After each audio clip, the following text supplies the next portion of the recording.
Imagine pouring a strange liquid onto loose dirt, then watching the ground slowly harden into something almost rock solid. No giant concrete trucks. No expensive cement mixers. No steel reinforcement. Just soil and liquid.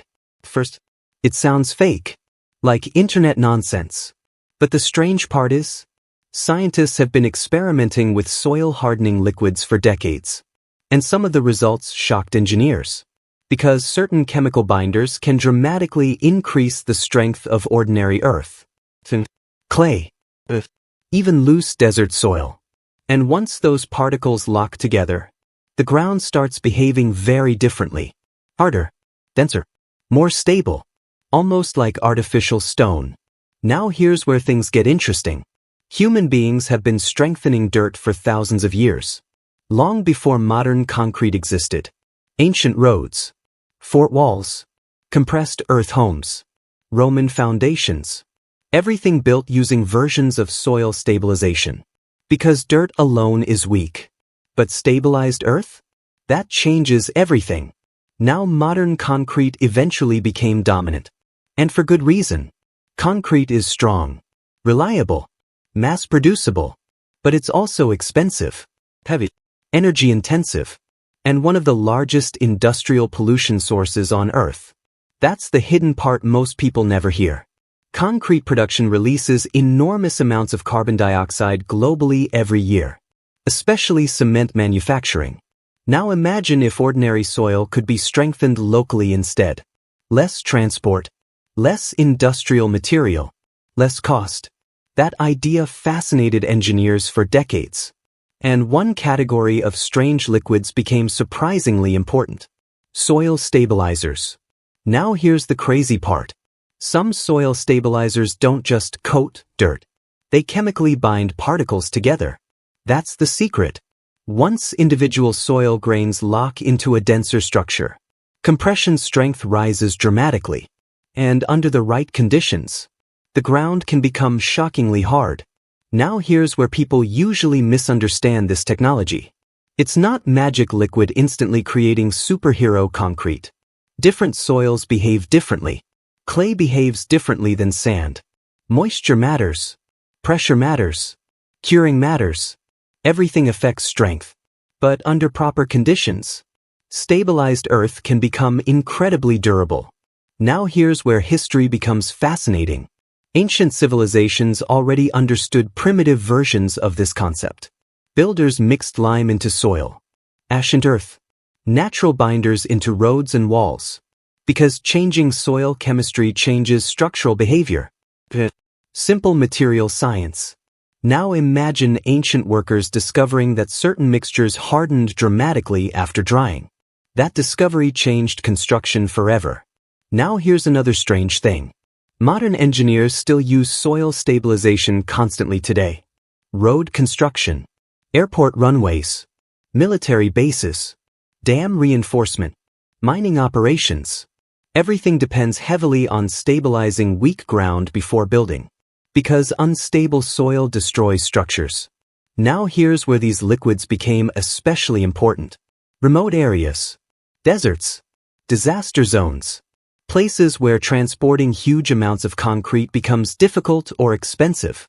Because if local soil itself can become structural material, everything changes. Now think about how much dirt already exists everywhere. Massive amounts. Unlimited supply. The real problem was always strength. And stabilizing liquids attempted to solve exactly that. Now here's where things become even more interesting. Some modern stabilizers use polymers. Others use lime. Others use silicates. Some rely on microbial reactions. Others chemically crystallize inside soil pores. Different systems. Same goal. Turn loose particles into stable mass. Now imagine tiny liquid particles moving through loose dirt, then hardening between grains like microscopic glue. That's essentially what many stabilizers attempt to do. Not magic. Chemistry. Now here's another hidden truth. Concrete itself is basically controlled artificial stone. That's the entire concept. Bind loose particles together until the structure hardens. So in many ways, Soil stabilization simply approaches the same idea differently. Now here's where engineers became shocked by certain experiments. Some stabilized soil mixtures achieved compression strengths surprisingly close to lower-grade concrete under specific conditions, especially compressed earth systems. Not always, not universally, but enough to attract serious attention. Now think about what that could mean. Roads built using local soil. Emergency shelters using stabilized earth. Remote structures requiring far less transported material. The possibilities became enormous. Now here's another reason this technology attracted military interest historically. Logistics. Transporting concrete into remote war zones becomes incredibly difficult. But dirt already exists on site. That changes strategic construction dramatically. Now imagine strengthening existing terrain instead of shipping massive building materials across deserts or mountains. Huge advantage. Now here's another hidden issue with concrete. Concrete cracks, especially under freeze-thaw cycles.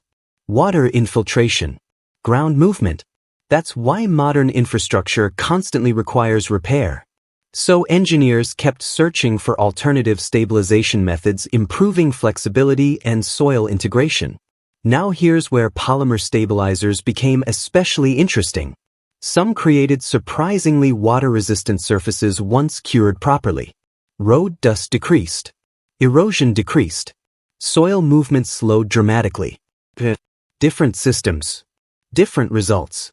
But the concept kept evolving. Now here's another strange thing. Some ancient structures built from stabilized earth survived for centuries, even in harsh climates. Because properly stabilized earth behaves differently than loose dirt entirely. Now imagine standing beside an ancient rammed earth wall still intact hundreds of years later. That changes how you think about dirt. Now here's where modern construction economics enters the story.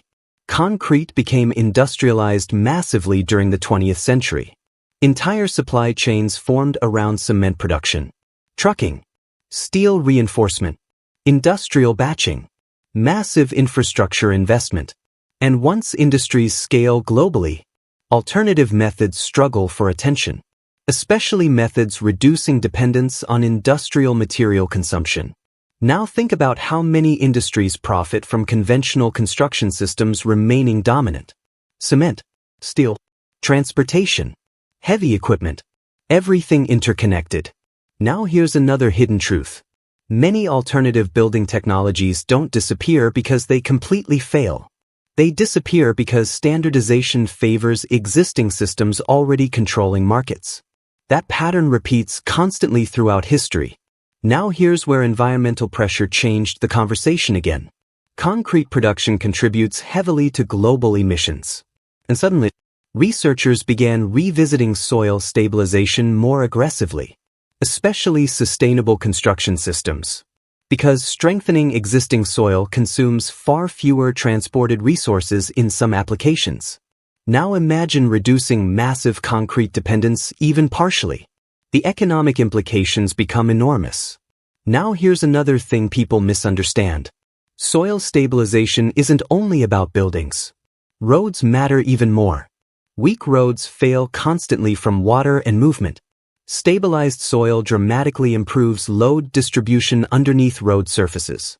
That's why highway engineers use stabilization systems extensively already. Most people just never notice. Now here's where liquid stabilizers became commercially valuable. Dust suppression, rural roads, construction access routes, mining operations. Because loose soil creates enormous maintenance problems everywhere. Now imagine transforming dusty, unstable ground into hardened, compacted surfaces using liquid treatment instead of importing huge amounts of gravel or concrete. Huge economic implications. Now here's another hidden issue with ordinary dirt. Water. Water destroys weak soil structure quickly. Mud forms. Erosion spreads. Compression fails. That's why stabilizers matter so much. They help soil resist movement under stress. Now imagine heavy rain hitting untreated dirt.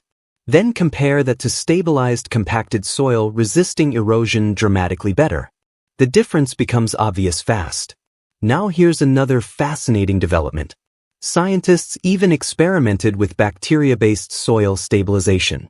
Tiny microbes triggering mineral formation between soil grains naturally, essentially growing stone-like structures biologically. Sounds fake. Completely real research. Because once particles lock together chemically, strength changes dramatically. Now here's where things become almost ironic. Human civilization originally depended heavily on earth construction. Then industrial concrete replaced much of it. And now modern sustainability concerns are pushing researchers back toward improved earth stabilization again. History moving in circles. Now think about deserts for a second. Massive amounts of sand everywhere. Yet sand alone builds almost nothing structurally. Because loose grains move constantly. The problem was never material quantity. It was bonding strength. Now imagine creating stronger bonding directly inside the sand itself. Suddenly the environment changes completely. Now here's another hidden reason soil stabilization matters. Disaster recovery. The floods, earthquakes, remote emergencies. Traditional building materials may become difficult to transport quickly. But stabilized local soil creates alternative options fast. That attracted serious engineering attention over the years. Now here's another thing engineers discovered. Compression changes everything. Compressed stabilized earth becomes dramatically stronger than loose untreated soil.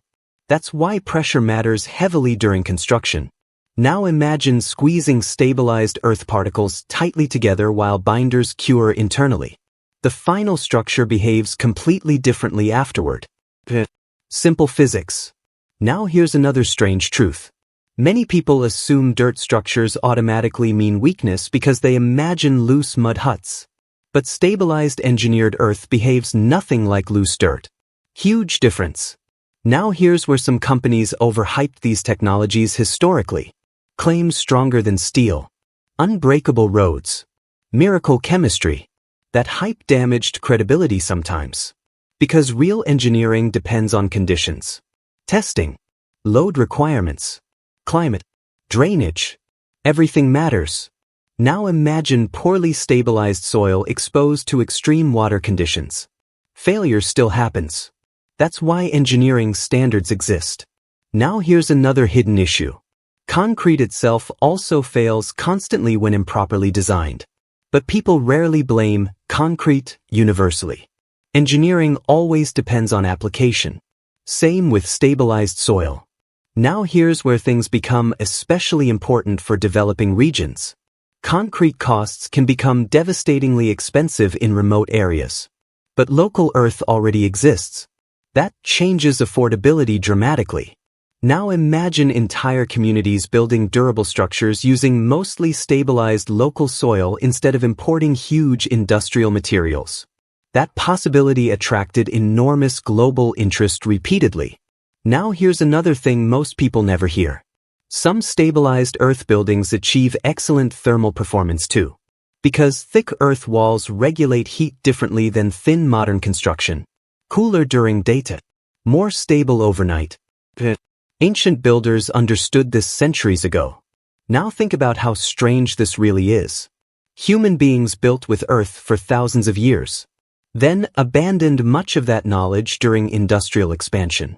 And now modern sustainability research keeps rediscovering improved versions of the same concepts. Now here's another hidden truth. The construction industry changes slowly. Very slowly. Because structural failure risks are enormous. That means even promising alternative technologies take decades gaining trust. Codes. Testing. Insurance. Regulation. Everything slows adoption heavily. Now imagine trying to replace one of humanity's largest industries with unconventional chemistry.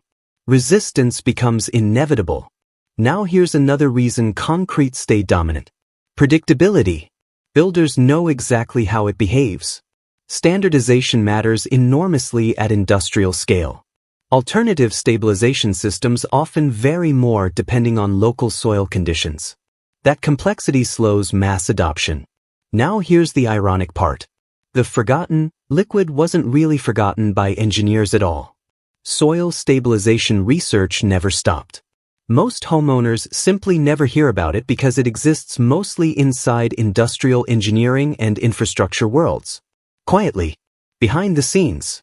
Now imagine walking across a hardened dirt road stabilized chemically years earlier, without realizing the ground beneath you was once loose, unstable soil. That happens constantly. Now here's the truth most people never hear. The future of construction may not belong entirely to concrete.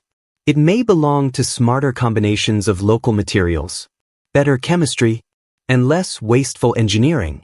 'Cause sometimes, the strongest building material wasn't missing. It was already sitting under our feet the entire time.